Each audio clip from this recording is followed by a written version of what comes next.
Attacks on the Bitcoin ecosystem continue as the FBI sends out a public service announcement warning Americans against using non-KYC Bitcoin and crypto money transmitting services. This prompted popular non-custodial Lightning wallet Phoenix to remove its app from U.S. app stores. Is all of this being done to pave the way for a central banking digital currency monopoly? We go into the implications on today's episode. Welcome to the Bitcoin Daily Show. I'm Dante Cook, head of Swan Business.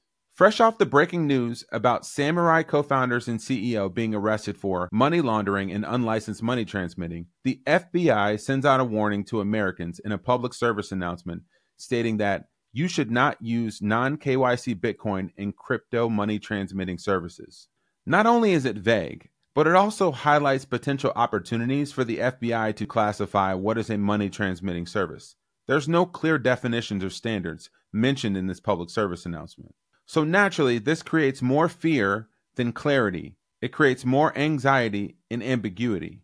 And this certainly creates fear for companies. Companies like Phoenix Wallet. The popular non-custodial Lightning app removed its services and its app from the app stores. Async, a company that owns Phoenix Wallet, put out this tweet. Recent announcements from U.S. authorities cast a doubt on whether self-custodial wallet providers, Lightning service providers, or even Lightning nodes could be considered money services businesses and be regulated as such. Not only was Phoenix Wallet one of my favorite Lightning wallets, it was one of the most widely used and most adopted Lightning wallets in the United States. This also follows the exodus of popular Lightning wallet, Wallet of Satoshi, in November of 2023, who cited similar concerns around the lack of clarity on what types of businesses could be regulated or prosecuted. Pierre Rochard believes that this is to create a CBDC monopoly, and I don't disagree with him. But I'm blocking out the noise, and we all have a choice too. One of the people that I look up to in this space is Jeff Booth, who wrote the book The Price of Tomorrow, which is behind me and on my shelf. He's long stated and had a long-standing mantra that he's going to put his energy behind the system that he wants to see. Listen to Jeff Booth on Stefan Livera's latest podcast talking about these things exactly and where he's putting his energy. One other topic I've seen you talk about recently is this idea of the system you give energy to. Do you want to just elaborate a little bit on this idea? Why is it important to focus on the system you're giving energy to?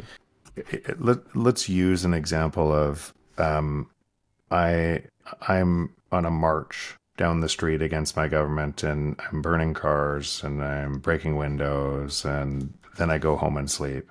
And then the next day, all the streets fixed, windows are fixed. Where did the money come from to do that? Right? And it's you. Money came from you to be able to extend that. If you're voting on one side or the other, I'm not saying don't vote, but if you're voting for a fiat politician, you're effectively saying, who gets more of the stolen money? Which group gets more of the stolen money that comes from me?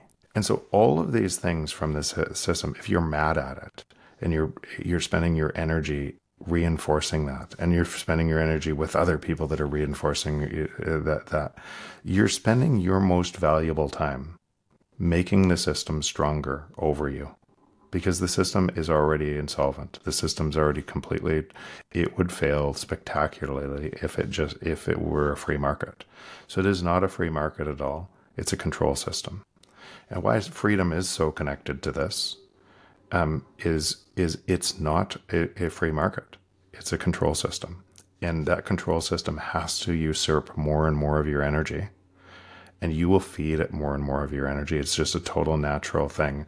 When you see what the senators in the US just voted for and essentially spying on every citizen. Like 4 years ago when I wrote my book, I knew this was coming. It had to come. So I'm not surprised by any of it. I'm not surprised by any of this stuff that's coming, because technology is supposed to free our time and give us more and more on an exponential scale.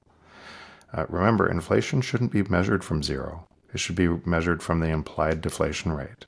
So the amount of stealing that is going on, the rate of theft in your environment is going up and is dividing people more.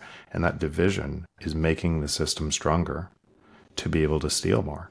How do you get elected in that cycle throughout history? It's pretty simple. If you watch all history books, You divide your nation, you steal control, you take away some of their individual rights and freedoms in the name of helping them.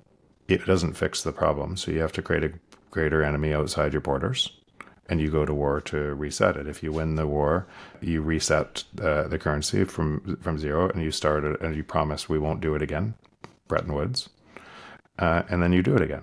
It's the entire history of our world. So why would I expect anything different from that system? That's exactly what that system has to do. It just has to do it at a greater scale than anybody has ever seen before, because technology is moving at a greater scale on the opposite timeline. I realize everything I do from within that system makes that system stronger. And I've just tuned it out. I realize it's all coming. Like all these attack vectors are coming. I know they're coming. If people, I would say they think, okay, Jeff he doesn't see these because he's so optimistic. No, I see them all. I've done so much work on like all of these attack vectors and what's coming. It's just my energy is way better helping build the anti-attack vectors to be able to heal the world. And I'm not moving back. Like, I'm never going back. I know what decentralized insecurity means for humanity. You do, Stefan. You're not going back. Jack Dorsey does. Alex Gladstein does. The amount of people that know this now, have this insight, and are moving into a world that we're creating through our actions. Spending more time creating that world is actually accelerates this speed of that. And so I can talk in a really positive way about the world we're creating. And I don't have to get involved in all the nonsense. While there's clearly a threat to financial freedom, the likelihood of a Bitcoin Executive 6102 order, which happened in 1932 during the Great Depression, where the United States confiscated gold, is highly unlikely. Swan Managing Director Stephen Lubka writes a great article about how unlikely this actually is. He argues that today's political and technological landscape is vastly different than that of the 1930s. One of the reasons that Stephen also highlights as to why this is unlikely is because Bitcoin is an asset that's being adopted internationally and locally here in the United States, and the implications of shutting down such a technological revolution won't be as simple as storing or taking gold bars from people. The real risk to Bitcoin is not against real Bitcoin. It's the transformation of Bitcoin into proxies that we've talked about on this show, like ETFs, or things that represent the underlying asset of Bitcoin but aren't actually Bitcoin. Stephen, like Jeff Booth, advocates for non-custodial and semi-custodial products, and specifically Lightning products, which will increase instant payments, transactions, usability, but also privacy and security in light of attacks on financial freedom. I love this quote that he finishes the article out with. Let's keep pushing forward for the future we want to see, one in which both the price of Bitcoin and global freedom can go up together. So yeah, although it's been a rough week, with lots of attacks and concerns about privacy and the future of Bitcoin, let's take a look at one thing that happened 13 years ago today. In his last public email, Satoshi sent over the cryptographic key, handing over the keys to the Bitcoin project to another developer, and then disappeared. The reason that Bitcoin continues to remain freedom money is that there is no throat to choke. There's no executive order to give out. There's no Wells notice to issue. There's simply code, which is a First Amendment right to freedom of speech in many places around the world. In the short term, these attacks don't deter that. They are just a momentary hurdle in the eventuality that Bitcoin will continue to persist and exist in a world that demands freedom and justice for all people.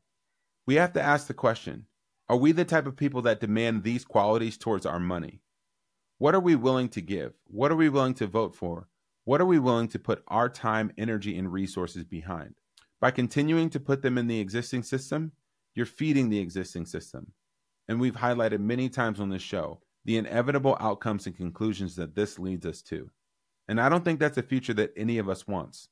So if you want a different future, a better future, a more open future, a more just future, a more free future, then I suggest that you put more time and energy into Bitcoin. And with that, we're signing off for today. If you have a little bit of time this weekend, I do highly recommend watching Stefan Livera's podcast with Jeff Booth, where he talks about where and how he puts his energy into things that he wants to see, how he's not leaving Canada and how he's staying and fighting, the ideals that he chooses to work on, and specifically the innovations happening in Lightning. And also, if you have fears about the 6102 attack, do read Stephen Lupka's article. It's phenomenal, and I agree with all of the points that he puts in there. It's highly unlikely, but we have to continue to fight and fight for freedom.